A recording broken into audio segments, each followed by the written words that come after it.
Hello les amis, nous sommes à Singapour et c'est impressionnant. Guys, c'est impressionnant. Je ne sais pas pourquoi on aime toujours aller quelquefois là où on est humilié. Je ne sais pas. Et aujourd'hui, Singapour est très accessible. Il suffit de connaître justement les bonnes personnes.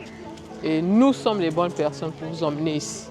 Voilà, si vous voulez venir à Singapour, nous allons organiser d'ici là des programmes qui vont nous emmener travailler, rencontrer des personnes, aller vraiment voir comment les autres se développent.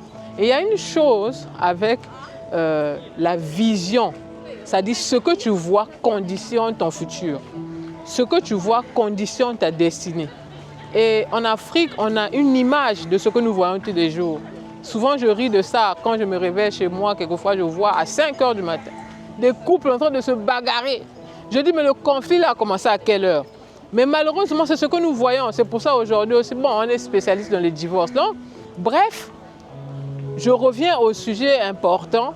Ce que tu vois conditionne ton futur. Regardez l'environnement dans lequel nous nous trouvons ici. Nous sommes dans le plus grand jardin mondial. Et ici, il y a toutes les espèces de tous les continents sauf de l'Antarctique. Donc, c'est-à-dire les gars sont allés faire le recueil de tout arbre, toute fleur. Ils ont ramené ça ici. Et c'est devenu un endroit incontournable dans le monde entier. Ça se passe où? À Singapore Garden, à Marina Bay. Donc, c'est très, très, très important. C'est aujourd'hui un moment waouh. Un moment waouh, spectaculaire. Vous respirez de l'air frais. Vous respirez de l'air frais. Une vision incroyable. Et sincèrement, je me souviens, je vais vous raconter une histoire. En 2021, juste après Covid, parce qu'il y a ce qu'on appelle l'exposition universelle. Je crois qu'il y a lieu tous les 5 ans, je pense bien, dans le monde. Et en 2021, ça s'est passé à Dubaï. Et je salue d'ailleurs le coach Simon avec qui nous avons vécu cette expérience. C'était incroyable. Et là-bas, il y avait un concept, c'est que chaque pays du monde devrait avoir son pavillon. Et il m'a été donné vraiment le privilège d'aller visiter des pavillons de certains pays que moi, j'avais choisi de visiter. Et parce qu'il y avait tellement de pays, on ne pouvait pas tout faire, on ne pouvait pas tout visiter. Donc, j'avais décidé d'aller visiter le pavillon Singapour et Maldives et certains autres pays que j'avais quand même eu la curiosité. Bon, j'étais aussi arrivé quand même au pavillon du Congo, voilà, du Burkina Faso, etc. Mais ce qui m'avait marqué, vraiment parmi les pavillons qui m'ont choqué, c'était Singapour. Et l'idée dans l'exposition universitaire, c'est que chaque pays doit dire sa vision au travers des images, des ceci, des projets, sur 50 ans au minimum. Et ça m'a vraiment bousculé. Et j'ai dit, mais ouais, mais chez nous, un individu n'a même pas une vision sur 5 ans. Donc, si tu ne peux pas rêver, même si tu n'as pas un rêve, même sur 10 ans, il y a un problème. Il ne faut pas aller chauffer la tête du pasteur qui t'impose les mains, que toi, tu dois avoir une longue vie. Tu vas avoir une longue vie en faisant quoi? Si ta vie, c'est pour être pauvre. Ce n'est pas possible. On doit avoir une longue vie en réalisant des grands projets, en impactant le monde, en voyageant, en vivant une belle vie. C'est ça. Donc, on ne va pas prier Dieu, la longue vie, la longue vie. La longue vie, tu n'as aucun projet. Tu n'as aucun projet. Comment est-ce qu'on va faire? Ben non. Donc, je pense que sincèrement, des moments comme ça, c'est très, très, très important. Vous vous ressourcez. Et la vie, c'est-à-dire ce que nous avons vu ici, je pense que mon équipe et moi, toutes les personnes qui sont venues ici, leur vie, c'est fini. Ils ne vont plus rester la même personne. Ils vont rentrer au Congo, oui, mais avec de nouveaux projets, avec de nouvelles choses. Parce qu'ils viennent de vivre une très, très belle expérience. Et c'est ça qui est très important dans la vie. Et c'est vrai, on dit oui, mais on gagne combien, les salaires, etc. Faites-vous une deuxième, une troisième, une quatrième source de revenus, s'il vous plaît. Trouvez l'opportunité de voyager. Il y a des moments où vous prenez les enfants, voyagez même avec les enfants. C'est pour ça aussi qu'il ne faut pas faire 15 gosses. C'est ça. Et c'est incroyable. Ceux qui n'ont pas d'argent, c'est ceux qui emmènent des marmailles. Non. Disciplinez aussi ce côté-là. Donc, parce qu'avec 15 gosses, tu vas voyager comment? Donc, si tu en as 2, 3, c'est bon. Come on. Tu les mets dans l'avion et puis venez voir Singapour. Allons au Zanzibar, à Madagascar, etc. Ce sont des images que nous, on n'a pas eu la chance de voyager, d'avoir des parents voilà, qui voyageaient avec nous et tout ça. Mais je pense que non, je ne vois pas que moi, mes hommes, non, comment c'est pas possible. L'enfant, même étant bébé, déjà doit voir. Hein? Et tout ça, ça conditionne son cerveau. Il y a des enfants qui ne pourront jamais être pauvres, je vous assure. Jamais ils pourront. Il y a des bébés millionnaires depuis le ventre. Parce que même le stress que la maman a connu, ce n'était pas le stress de « oh non, il n'y a pas l'argent, il n'y a pas à manger, on va aller qu'elle veut ». Comment? Donc, s'il vous plaît, je pense qu'il faut changer, on doit changer les mentalités. Il y a des couples qui se bagarrent pour la layette. Oh non, moi je prends 50%, toi tu prends. Eh my God, que Dieu nous délivre. Je pense que c'est des débats de la pauvreté. Je pense que ce sont des débats de la pauvreté, que Dieu nous délivre de certaines choses, parce que c'est très grave. Comment un couple peut se bagarrer pour des factures? Hein? Qui va payer la maison, qui va payer l'eau? C'est comment? Je demande, c'est comment? Dites-nous en commentaire, parce que vraiment, je ne sais pas. Je suis étonnée. Je suis étonnée. Moi, je pense que quand il y a l'abondance, il n'y a pas de débat. Il n'y a pas.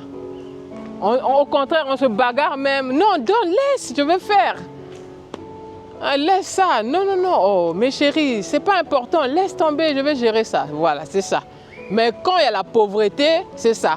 Les hommes deviennent au crochet des femmes. En tout cas, moi, si tu es un homme, tu me calcules dans ce sens-là, tu n'auras rien. Je te garantis. Parce que la vraie richesse, c'est le don, c'est le partage. Et le partage, ça ne se demande pas, c'est naturel. On le fait naturellement. Voilà, naturellement. Et c'est vraiment ça, la vraie richesse et le don. Et n'ayez pas des calculs malsains. Que parce que je connais X et que X a l'argent, donc il doit me donner. Travaillons, créons des opportunités. Aujourd'hui, nous allons nous positionner, nous sommes en train de nous positionner comme le pont entre les Africains et les opportunités qu'il y a au-delà de la planète. Et les opportunités, croyez-moi, ce n'est pas seulement en France, ce n'est pas seulement en Europe. Il y a beaucoup de pays aujourd'hui qui font des choses extraordinaires que vous devriez en principe découvrir. Sortons de notre zone de confort. Hein? On fait le passeport seulement pour aller en France. Venez découvrir autre chose. Allez en Philippines. Aujourd'hui, on rencontre des gens ici qui viennent du Canada, qui viennent des États-Unis, qui viennent de France, qui viennent d'Allemagne, qui viennent de partout. Ils sont nombreux ici.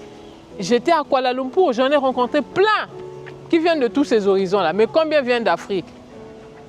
Voilà, combien viennent d'Afrique? Donc, vraiment, qu'on ne nous cache pas la vérité, ou que nous-mêmes, qu'on ne s'écarte pas de la vérité, vous connaîtrez la vérité vous rendra libre. Et la plus grosse liberté, je pense que la plus grosse bénédiction dans la vie, c'est la liberté.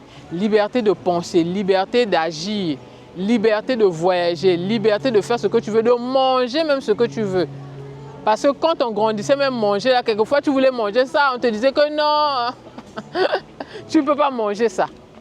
Quelquefois tu dis, mais je n'ai pas envie de manger ça, mais maman te dit, non, mais il y a un tel qui n'a pas. Parfois tu voulais manger 3 morceaux de poulet, on te dit que non. Il y a X qui n'est pas encore rentré là, il n'a pas encore mangé, donc c'est sa part. Donc on était limité, on a grandi dans les limitations. Et l'idée, c'est de sortir de ces limitations et de ne pas léguer le même héritage de limitations. Tu as 30 ans, 40 ans, tu es marié, tu vis dans la parcelle familiale. C'est quelle malédiction? C'est pas possible. Tu es là, cloîtré, retraité dans la parcelle familiale. Mais tous les jours, tu es à l'église. Je pense que les hommes de Dieu devaient commencer à regarder les vies de leurs fidèles aussi. Les chasser de leur zone de confort. Oui. Chasser de leur zone de confort parce que ce n'est pas normal. Tu ne peux pas être là 40 ou 45 ans dans la parcelle familiale. Tu fais des enfants là. Tes enfants font des enfants là. Tu as des petits-fils là. Mais quel héritage?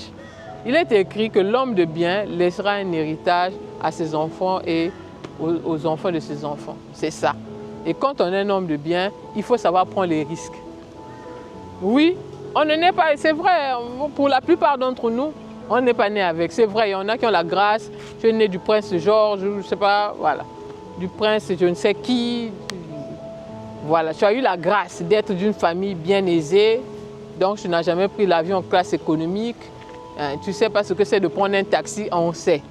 Mais pour la plupart d'entre nous, en tout cas, on a pris les bus, on a galéré, on a tout, on a fait le pied, on a tout fait. Et on sait ce que c'est être limité et on sait ce que c'est souffrir de ces limitations-là.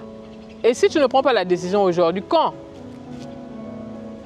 Mais si tu as des problèmes, tu penses que tu as des difficultés, tu ne sais pas comment faire, tu veux vraiment faire quelque chose, tu veux vraiment sortir de ce cirque de la précarité, nous, on peut vous aider.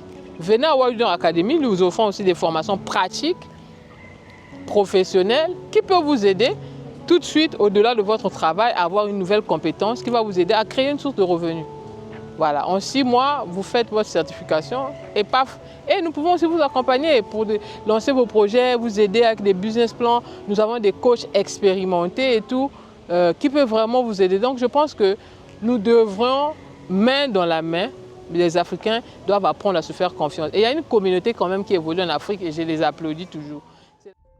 En tout cas, si tu veux apprendre les secrets pour devenir millionnaire jeune, abonne-toi sur cette page parce que c'est ici que nous allons tous découvrir les astuces et aussi les techniques et aussi l'intelligence, la sagesse pour pouvoir le faire. Abonne-toi.